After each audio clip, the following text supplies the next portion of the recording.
خب ببین ریاکشن ناصر رو میخوام که مثلا نمیدونه نتفلیکس رو مثلا وای دیدی نتفلیکس رو خیلی اینجوری باشه، خیلی طبیعی و چرا هولی از اول دارید شت. دوره. آره سلام بر دوستان عزیز. سلام. یهو مثلا تیر خورد ارشیا وسط دیگران. گفتم یه شوکی بدم مثلا اول آره پادکست. ارشیا درود. فکر کنم ارشیا کوست تو کوست سترولینز به کودی رو دید یه دفعه. آقا داستانی که پیش اومده اینه که دیروز صبح، یعنی جمعه صبح، نتفلیکس اومد وارنر برادر دیسکاوری WBD رو خرید و نه بخوام بابا. واضح‌تر بگم وارنر شد تبدیل به 2 تا کمپانی شد. یه کمپانی میشه شبکه‌های تلویزیونیش که میشه شبکه TNT و TBS، یه کمپانی میشه HBO Max و تا چی میگم بهش، کتابخونه فیلماش مثل DC خیلی یونیورس، اینا هم. ببخشید یه پرانتز باز بکنم، ببخشید که این شبکه‌های کابلی هم البته برای خود وارنر نیست، اونا هم قراره باز یه سری کمپانی دیگه بگیره، مثلا یه کمپانی مثل این که مستقل میشه به نام دیسکاوری گلوبال مثلا همچین چیزی. آره دیگه، آره جدا میشه خب بعد وارنر. الان یه سوال، وارنر کلا تموم شد رفت زیر پرچم چیز نتفلیکس، درسته؟ بله. بله. کلا دیگه الان WBD ما نداریم. نه مگه وارنر بروز بزرگتر نبود از نتفلیکس؟ کمپانی بزرگتری نیست؟ خیلی عجیبه دیگه، روزگار عجیبیه. حالا نمیدونم پوریا گفت یا نه که چقدر خریده، این مبلغ آدم اصلا نمیتونه بخونه دقیق، اینقدر رقم بالاست. خیلیه. 82.7 بیلیون دلار بله. خرید شد وارنر توسط نتفلیکس. یه بندی هم تو قراردادشون بود که میگفتش که کنسل شده، فکر میکنم، یعنی خریده 100% شد. یه اجازه رو باید از دولت آمریکا میگرفتن که این حق نشر انتقال داده بشه به نتفلیکس و اگه اون اجازه رو دولت آمریکا نمیداد بازم 58 بیلیون دلار وارنر میگرفت از نتفلیکس. یعنی بند فسخشون این بود که فکر کنم یا اجازه خدا. بود و این کنسل شد. یعنی فکر کنم بند فسخش انقدر بود. و دیگه هم مثل این که فیلم ها وارنر تو سینما نمیره، تو سینما پخش نمیشه. خیلی از فیلم ها قرار روند سریالی بگیره، همه مستقیم میاد تو نتفلیکس و از این صحبت. اینو فکر نمی ببخشید اینو فکر نمی کنم، چون هنوز مشخص نیست روند مثلا مدیریتیشون چیه، میگیره به چی میگم. حالا اینا خیلی بحثه به ببین نظر من جلوتره، ولی اینو میخواستم بگم حالا تو ضبط قبلی که به چیز رو یعنی قشنگ میشه یه پادکست گرفت راجع به این که وارنر چقدر بزرگ بود، چه آی پی های گنده ای داشت و دارد، و حالا من این بیام از سال تو این همه مثلا گزینه داشتی، خب شرکت های دیگه، ای بعد بدی به نتفلیکس. نتفلیکس آخه مرد حساب. پارامونت، نمیدونم، چند تا چیز دیگه. الان پارامونت فقط تو ذهنمه الان. عدل باید نتفلیکس. گنده ترین پول رو همین نتفلیکس میداد احتمالاً دیگه. یعنی شما حساب اینو بکن، گیم آف ترونز و سوپرانوز قراره در کنار مثلا یوفوریا پخش بشه. یعنی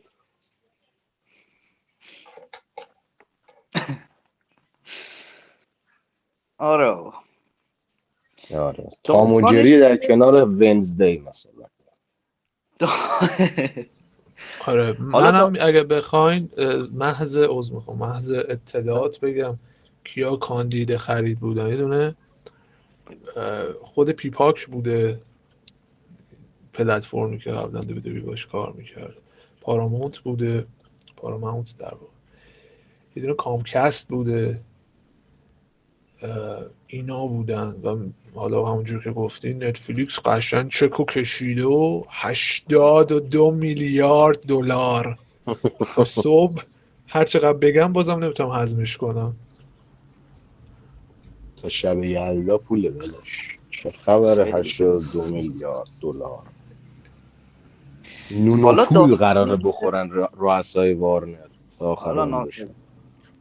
داستانی که الان ما اصلا اومدیم اینجا و دلیلی که داریم میگیریم اینه که AEW الان در حال حاضر داره از HBO Max پخش میشه و پخش تلویزیونیش هم که از TNT و TBS. حالا اون که میشه کمپانی جدا و میره سمت خودش. دلیل اصلی اینه که الیت تو HBO Max و نتفلیکس خریده و WWE هم داره از نتفلیکس پخش میشه.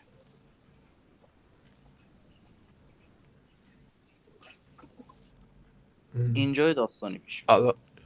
آره یه آیای بزرگی هم الان به وجود میاد که مثلا قرار اینا رو پرت کنم بیرون. انقدر دارن تئوری میچینن که به قول تو هم چیزی که گفتی مثلا کل محصولات وارنر رو بیارم مثلا توی انقدر تئوری زیاده. حالا راجع به همشون صحبت میکنیم، حالا مخصوصا پرو رسلینگ دیگه راجع به این صحبت کنیم. من بخوام دقیق تر بگم AW تا دسامبر 2027 با HBO Max قرارداد بست و اون قرارداد الان شده نتفلیکس و از 3 ماه سوم سال 2026 یعنی حوالی تیر ماه تا اون موقع HBO Max هست. بعدش دیگه نتفلیکس کاملا اختیار رو دست میگیره. یعنی اگر قرار AEW از HBO Max پخش بشه بعد اون دوران دیگه تو نتفلیکس پخش میشه و از بند فسخش هم خبری ندارم که میتونه آیا بعد اون موقع بگه نه دیگه ما الیت پخش نمی کنیم یا نمیتونه بگه ما دیگه الیت پخش نمی کنیم. اینا یه هر کی مسئله هم نظرشو هست داره بگو.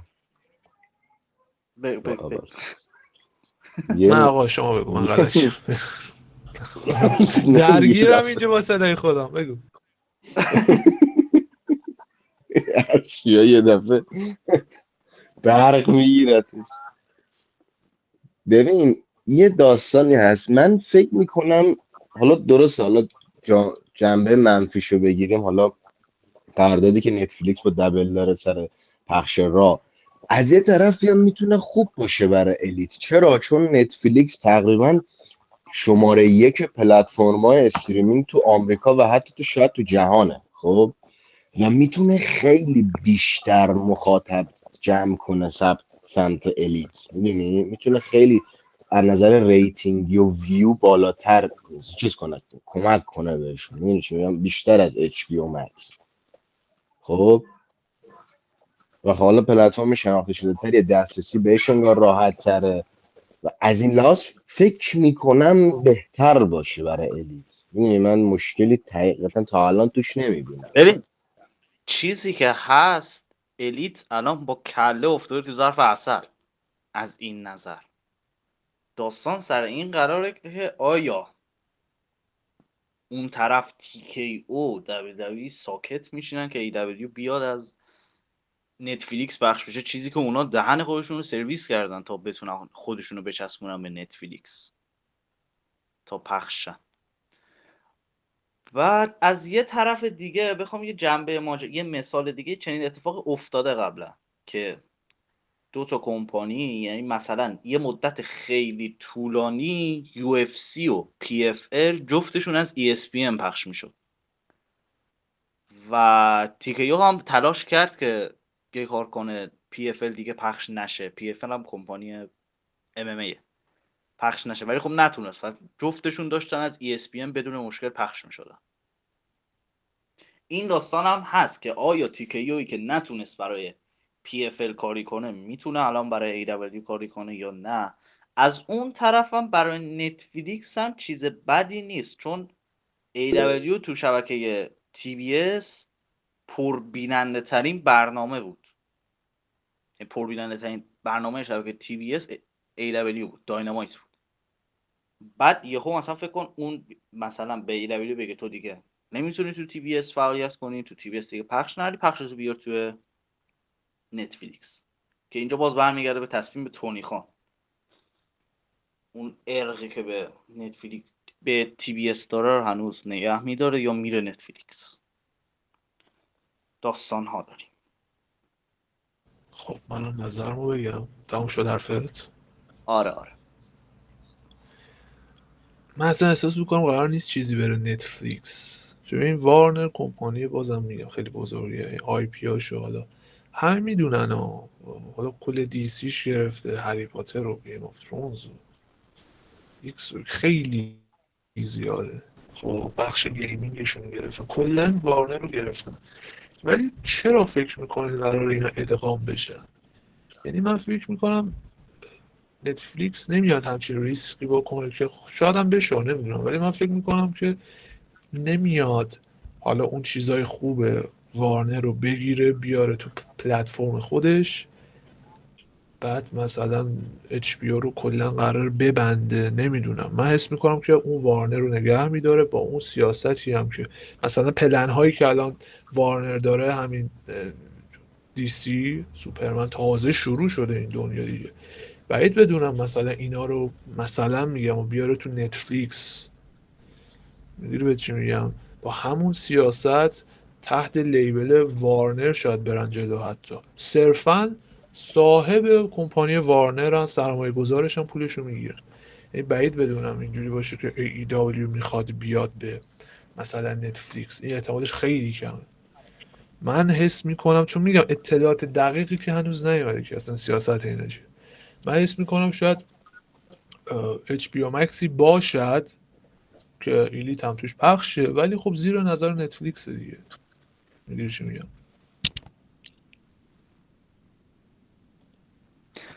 بله.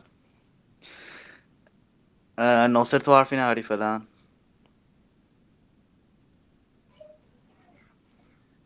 والا اینم هستا، ولی میگم چون این بحث حالا ویو و اینا هست برای اینا، بعید نیست این کار. یعنی من خیلی احتمال میدم این اتفاق بیفته که کلا آقا بیان همه رو بیارن زیر پرچم خودشون، بگن آقا اچ پی او مکس و نمیدونم دبلیو بی دی و کلا همه این حتی تی ان تی و تی بی اس، بگن آقا همه اینا زیر مجموعه ما قرار نه میگیرن و میشن نتفلیکس، نه ادغام میشن. TNT و TBS رو اصلا نخریده. TNT و TBS که خودشون نتفلیکس درست نخریدن. نه آها مستقل خب شده. اوکی. نه. من میگم احتمالا حالا تی ان تی تی بی اس نه، ولی احتمالا اچ پی او مکس و اینا رو این اتفاق بیفته. کلا باید یه درست چارتایی پیش خودشون بکنن ببینن کدوم قضیه سودش برای خودشون بیشتره، اینکه با اونا رو با همون اسم وارنر ادامه بدن یا بیارنشون تو نتفلیکس. اگه با اسم وارنر ادامه بدن دیگه خب اون خود اون لیبل وارنره خودش مخاطبش رو میاره به نظر من. یه فیلمی یا یه سریالی بگن وارنر داره منتشر میکنه ملت میبینن، ولی خب بگن نتفلیکس میخواد منتشر کنه شاید یه داستانی بشه. آفرین، دقیقا. به خاطر همین اینا که دنبال انحصار طلبی نیستن، که اینا میخوان صرفا پولشون رو در بیارن. طرف سرمایه گذاری کرده وارنر رو خرید. من دلیل نمیبینم که بخواد. ممکنه ها مثلا یه چه میدونم بتمن یهو بیاد تو نتفلیکس، مثلا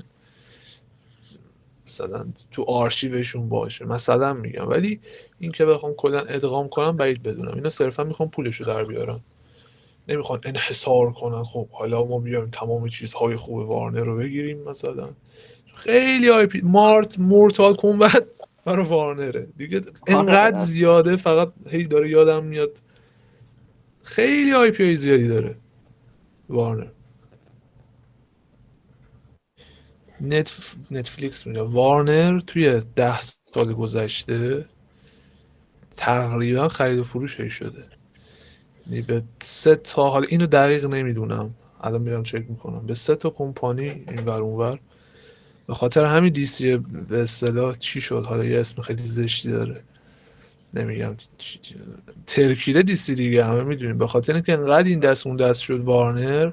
درسته یه دورانی پادشاهی میکرد، ولی این سال اخیر تو همه چیز شکست خورد. گیم ساخت، پول گنده با سر خورد زمین، فیلم ساخت با سر خورد زمین.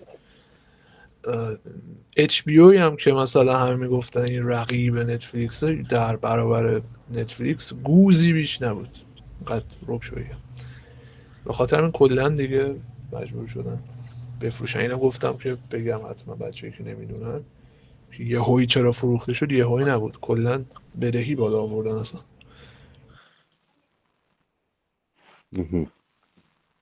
در یه جوری اومد گفت هر حرف زشتی داره و اینا، ترکیده بود نبوده الان چی بگه. نه آخه نمیخوام فوش بدم، میخواست یه چیز خیلی دیگه بگه. فامیلی فرندی باشه. و یه چیزی من دیدم، ببخشید، من دیدم که این ور اون ور میگن آیا همکاری ایلیت و دبلیو داریم؟ اینم میتونیم راجع بهش صحبت کنیم. انتظاراتی دارن ملت. آها اصلا به هیچ وجه این همکاری در تاریخ شکل نمیگیره. اصلا اینو مطمئن باشین، قرار نیست هیچ وقت اینا همکاری بکنن و چقدر بد میشه آره اینا همکاری بکنن. فکر کن یه ایونتی ببینی توش هم اومگا و اوکادا باشن، هم ست رولینز. اصلا اسمشون اصلا عجیبه.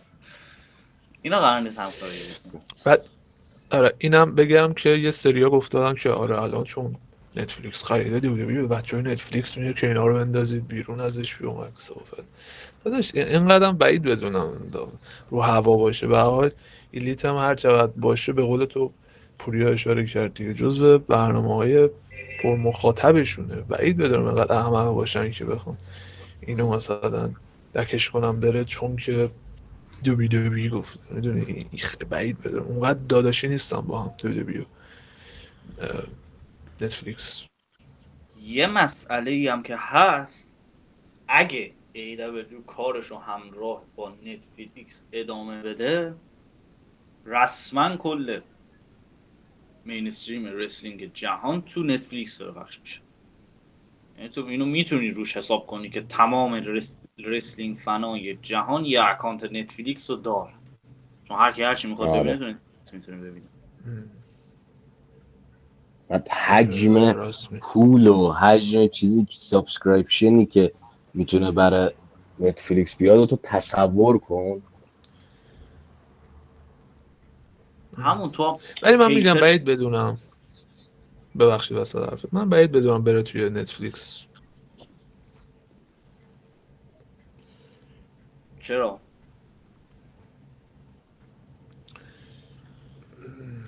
من فکر نمی کنم، نمیدونم.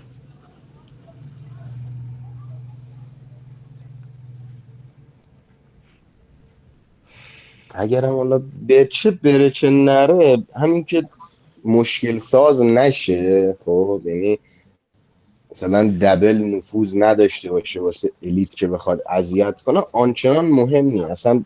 از شبکه 3 آفرین. پخشه مهم نیست، میدونی چی اه. میگم. تا وقتی ببین مثلا اینا چون قضیه، تریپل اچ رو میخوان چیز نکنن مورد نداره. من بگم الان این وضعیتی که پیش اومده، یا روند الیت با همین چیزی که بود ادامه پیدا میکنه، یعنی هیچ تغییری تو روندش نمیره، تو روند ریتینگ ها یعنی هیچ تغییری ایجاد نمیشه. این اتفاقی که برای نتفلیکس افتاد یه فرصت، یعنی یه آس خیلی خوبیه که برای الیت رو شده، میتونه شانس بیاره و یهو بره تو نتفلیکس کلی مخاطب جدید بگیره و این و شانس هم براش پیش نیاد اونقدر مشکلی براش ایجاد نمیشه. صرفا مثلا این شانسیه که AW آورده. آره اون شطور است که خوابیده داره خونش. اون که حالا مرگه، ولی خب نه که حالا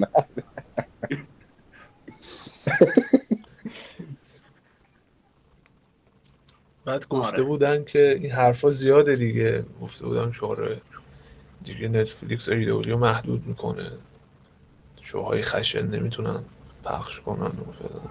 اگه میگم یه نکته ای که هست خیلی هم نمیشه اونقدر پیش بینی کرد، بخاطر اینکه اصلا نمیدونیم سیاستشون چیه. واقعا یهو دیدی وارنر رو زدن ترکوند، آقا وارنر تموم شد، هر چی آی پی خوب هست در نتفلیکس. یا نه میتونن وارنر رو نگه دارن که من اینو بیشتر احتمال میدم، وارنر رو نگه صرفا زیر مجموعه میکننش، یعنی شاید اچ پی اینا هم نگه دارن، نمیدونم واقعا نمیدونم، چون اصلا مشخص نیست سیاستشون چیه. تیکه او هم همین بود دیگه، اوایل نمیدونستیم سیاستشون چیه، میخوان چیکار کنن، حالا الان شاشیدن توش، بعد یه خورده صبر کرد دید چی میشه. ببین این راجع به تغییر روند AEW اگر روزی بره به نتفلیکس، تغییر روند کاملا اختیارش دست خود الیته. یعنی نتفلیکس نمیاد میگه تو محتوای مثبت 14 سال تو قطع کن و پی جی ارائه. تو خود دبل هم اوایل شایعاش بود که شاید اصلا را تی وی 14 بشه، بعد یهو گفتن نه همین پی جی میمونه، چون تو پی جی براشون مخاطب بیشتر بود دیگه. الیت هم همینه، اگر بخواد روزی بره خودش با خودشه، دوست داشت میتونه همین تی وی 14 رو ادامه بده، اگر دوست نداشت همون پی جی بود.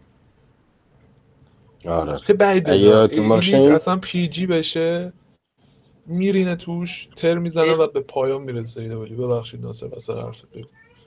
آره الیت پی جی خیلی یه چیزی. فکر کن ماکسلی بیاد به جای چنگال مثلا چه میدونم با آب نبات بزنه سر کله ملت، خیلی مسخره میشه خدایی. تو بلادنگوت بود دیگه، بلادنگوت ماکسی زنجیر پیچیده بود دور کله اورایلی، ما تو وارگیمز دیدیم زنجیر پلاستیکی آوردن. مسخره میشه. دودوبی هم کی خیلی مسخره. ترکی سر پی جی دیگه، دودوبی آره تو قبلش اوکی بود، پی جی شد، حالا درسته فیودهای خوبی هم داشتون لابد، ولی ترکید دی آقا پرو رسلینگ پی جی نمیشود. درست الان یه سری هستن میگن نه این چیزی که ای دبلیو ارائه میده رسلینگ نیست، خون توش داره، اینه کس خودم ببخش، نه فوش میدادم ای وای. از نظر دبل بعد اینکه پی جی شد از نظر رسلینگی کاملا خراب شد، ولی خب از نظر بیزنسی خیلی به نفعشون شد از وقتی پی جی شد. آره آره من آره آره شاید دکتر پارسا و پروفسور راستگو مخالفت کنن با این قضیه، اما خب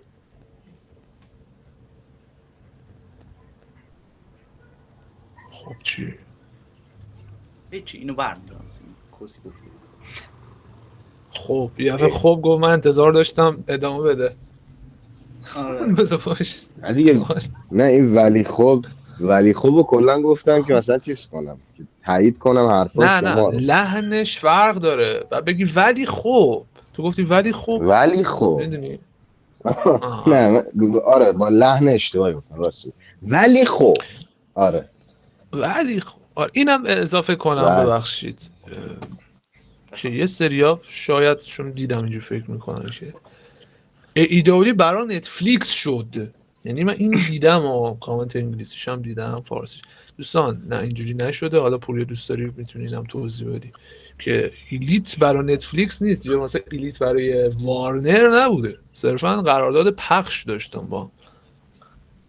دقیقا آره دیگه صرفا یعنی مثلا اون دیدیم آقا فیلم های ایرانی رو میبینین مثلا زخم کاری از فیلیمو پخش میشد، زخم کاری مار فیلیمو نبود، یعنی فیلیمو نیومد زخم کاری بسازه، زخم کاری رو مهدویان ساخت، نه فیلیمو نه پخشش کرد. زخم کاری برای فیلموه ببخشید اینو متاسفم نه صرفا حق پخش شو داینامایت کالیژن و فعلا آرشیوشون با اچ بی او. اینم البته بگم نمیتونم فعلا بزنن زیر اچ بی او، یعنی حداقل تا زمانی که قرار داره ایدولی تو همون اچ بی او هستش، حالا بعدش قرار اچ بی او هم بهتره کنه، حالا ایدولی یه کاری میکنه، اونقدر چیزی نیست که میگم وای ایدولی در مخمسه گیر افتاده که نه از این حرفا نیستش که نه میزنه. نه بابا الان اگر یعنی ثانیه ای هم که اصلا بیان همین الانش هم اصلا من نمیگم 2027 همین الانش اگر نتفلیکس بیاد بکشه زیر الیت بگه که آقا ما دبلگاهیم، ما مثلا هانتر داداشمونه، شما برو بیرون، 3-4 تا قرارداد جدید خواهان میاد رو میزشون.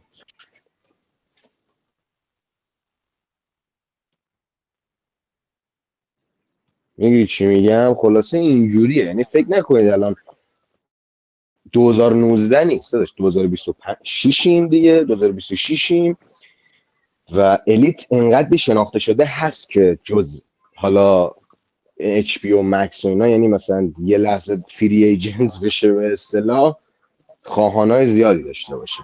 نه، از اون طرف آمازون مثلا هست، اپل هستش برای پخشش، حتی میتونه گزینه شبکه‌های ملی هم رو میزش باشه اگه مثلا نخواد دیگه با تی وی اس ادامه بده. گزینه شبکه‌های ملی هم واسش هست، ام بی سی و فاکس و اینجور چیزا. خب اونا یکم زیادی دقیقا. گیر میدن، ولی خب میشه جمعش کرد. یعنی برای الیت اگه اوضاع خیلی قاراش میش بشه، نتفلیکس بگه نه، تی بی اس بگه آقا ما ورشکست شدیم، بازم همچنان الیت میتونه ادامه بده. میره آمازون یا خب میره همین پیکاک. ولی خب بازم میگم تا اصلا دسامبر 2027، یعنی همین لحظه‌ای که ما داریم با هم حرف میزنیم 2 سال بعد، تا همین موقع AW با مکس قرار داد. تا اون موقع تو اصلا HBO همین Max. الانش هم چیزه. اصلا اگه به چیز کنید همین الانش یه سری پیپر ویو ها از آمازون و آمازون پلاس پخش میشه، پیپر ویو های الیت. خب اون قبل قراردادشون با HBO Max بود. از رسل... نه همین الان داداش. نه ببین، از رسل دریم اگه یادت باشه پیپر ویو ها دیگه از مکس پخش میشه. قبلش فقط داینامایت کالیژن بود، از رسل دریم به اینور پیپر ویو دیگه رفت تو اچ پی او مکس، دیگه تو آمازون نیست. مثل از درست. مثل دبل که از پیکاک اومد ESPN. البته الان هم خیلی فرقی نمیکنه، دوباره میتونن با هم همکاری کنن، چون همکاری به نسبت سودداری بود براشون. ما دیگه خب از اون طرف هم باید اگه دیلی سنگین داریم ما. آره بگم من از اون طرفم ممکنه مثلا بقیه کمپانی‌ها یه کدومشون یه سرمایه گذار خوب واسه خودش پیدا کنه و بیاد جای HBO Max رو بگیره. یعنی فکر کنم دیگه رده های اول دوم استریم نتفلیکس و HBO Max بودن. حالا که HBO Max رفته، یکی بیاد یه سرمایه گذاری سنگین کنه، بخواد بیاد بکشونه بالا خودش از این کارهای کمپانیا. دقیقا AW توی TNT و TBS که میمونه، حتی در بدترین حالت HBO نیست و نابود بشه اونجا میمونه. حتما هم نیاز نیست تو مثلا این پلتفرم های استریمینگ، حالم ازشون به هم میخوره. من چیزای استریمینگ اینجوری بدم میاد، محتوای فله، حالا خیلی به پرو استریمینگ ربطی نداره، ولی خب این هم نباشه هست. به قول ناصر مشتری هستش، مشتری زیادم هستن. حالا شاید انقدر ندن، نمیدونم، ولی هستن. فعلا اوضاع اونقدر میگم بعدی نیست که ایدئالی بخواد مثلا به فکر این باشه که الان چیکار کنه. قرارداد AW هم با HBO Max $500 میلیارد بود، یعنی 500 میلیون دلار بود. برای اونایی که نمیدونن، از 2025 تا 2020، از 24 دسامبر 2024 تا دسامبر 2027 نیم میلیارد دلار بوده.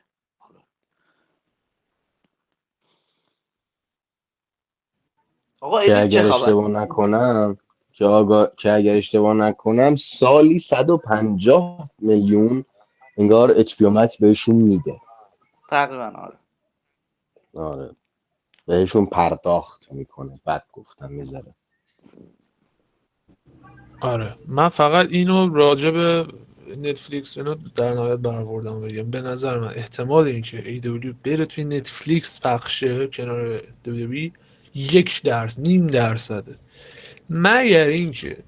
مگر اینکه مثلا بخواد مثلا اینجوری کنه که ما رسلینگ جهان رو از لحاظ مینستریم میگم بگیریم دستمون، که خیلی بعید میدونم. وقتی WWE هست اصلا نمیذاره که AEW بره نتفلیکس، فکرش هم نکنید.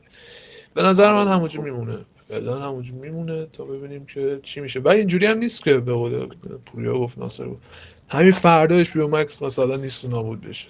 اگر هم قرار باشه HBO Max بسته بشه مثلا 1.5 سال دیگه، 2 سال دیگه، تا اون موقع خدا کریم.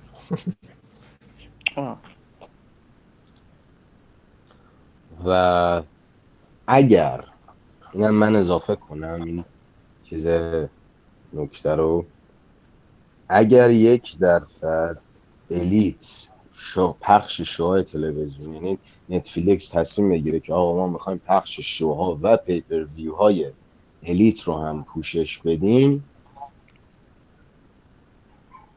از نظر محتوایی خیلی احتمالش زیاده که محتواهای الیت به صورت خیلی فجیعی تغییر کنه، اما به مرور زمان.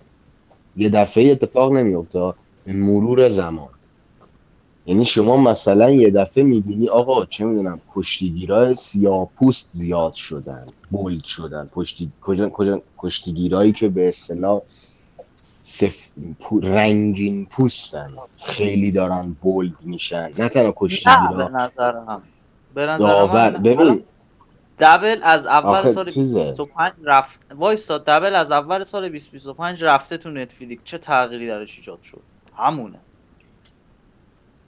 ببین آخه بحث دبل یه ذره فرق داره. میدونی دبل کمپانیش هم بزرگتره، هم به قولی اون جای پاشو سفت کرده. میدونی چی دارم بهت میگم؟ خیلی چیز نداره، ولی حالا و خیلی هم به قولی دبل کمپانی چیزیه، میدونی از سیاست های قوی تری داره. میدونی چی میگم؟ منظورم اون نمیدونم میتونم برسونم یا نه، خیلی سیاستاش محکم تره. میدونی یعنی با حرف این و اون، یعنی نتفلیکس هم باشی نمیتونی خیلی تکونش بدی به کلا همین راحتی ها، سیاستاش تغییر نمیکنه. یکی از بزرگترین هیتا به دبل اینه که آخرین چمپ سیاپوس مین راستر بابی لشلی بود، تایتل یو اس داشت. آره من نمیدونم، بعید بدونم حقیقتا اینو، من بعید بدونم که اگه به همون اندازه که دودبی سفته که سیاست من همینه، به همون اندازه ایلیتم اینجوریه. تونی خان نهایتش اینجوریه که چیزم دهنتون خداحافظ، مثلا خودم خرج میدم، خودم پول میذارم وسط. ببین بعید بدونم، منم فکر نمی کنم مثلا بخواد تحمیل آخه کنه. دوستان تحمیل نکنید، تحمیل کنه که مثلا برو رسلر سیاه‌پوست مثلا قهرمان کن. آخه میدونین چرا؟ برای اینکه سیاست کمپانی الیت خیلی سیاست های سری کارکنان و کمپانی الیت خیلی نزدیکه به نتفلیکس. نمیدونم اینو بچه ها اونایی که چیزن، اونایی که یه ذره مثلا تو این چیزا حالا سیاسی اجتماعی اطلاعات دارن احتمالا اینو متوجه شدن که از نظر سیاستی عقیدتی خیلی الیت نزدیکه به دبل. میگم به دبل، به نتفلیکس خیلی الیت. یعنی یه حالت به قولی روشن فکرانه داره. میدونی چی دارم میگم؟ و حالت ووک. آره. میدونی چی اینم میگم؟ خیلی نکته جالبیه. دقیقا برای بچه‌ای که نمیدونم شاید یادشون رفته باشه، دودبی تا یک مقطع طولانی داور زن نداشت. AEW راست اومد داور زن آورد.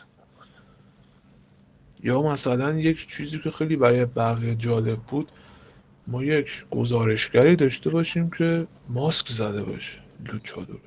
میشه مثلا یه سری حرکت های اینور AEW کرد، WWE هم بعدش انجام داد. این داور زن بودن خیلی عجیب بود اصلا. اون موقع نبود، نمیدیدیم ما. یه نمونش. دقیقا.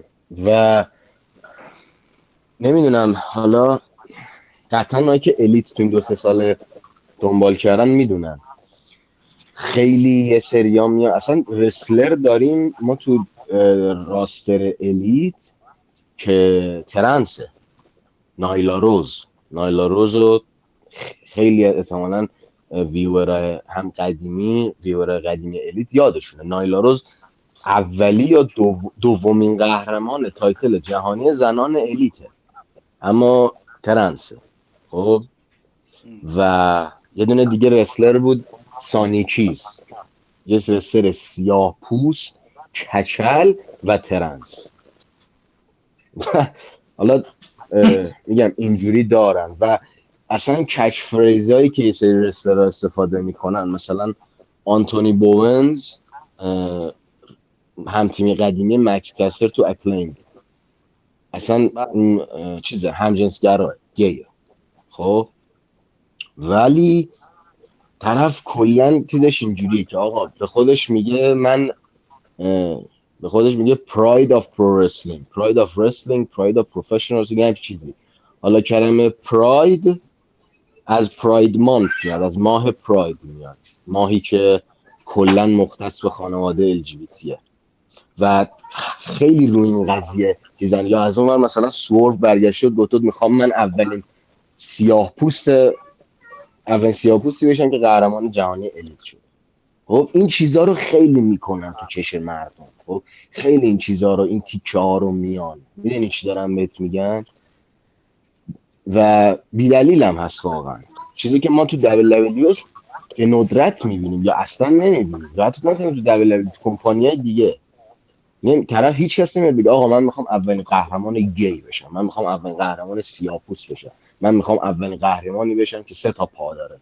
خب یا اولین قهرمانی بشم که یه چش داره. میدونی چی میگم؟ اصلا این چیزها رو ندارن تو کمپانی دیگه، خصوصا دبل. چیزایی که بیشتر مثلا تو کمپانی الیت ما داریم میبینیم. میدونی چی میگم؟ و از این لحاظ دارم میگم چون خیلی نزدیکن به هم، ممکنه که به قولی بیشتر شه شدتش. نمیگم حتما اتفاق میفته، فقط میگم ممکنه شدتش یه ذره بیشتر شه.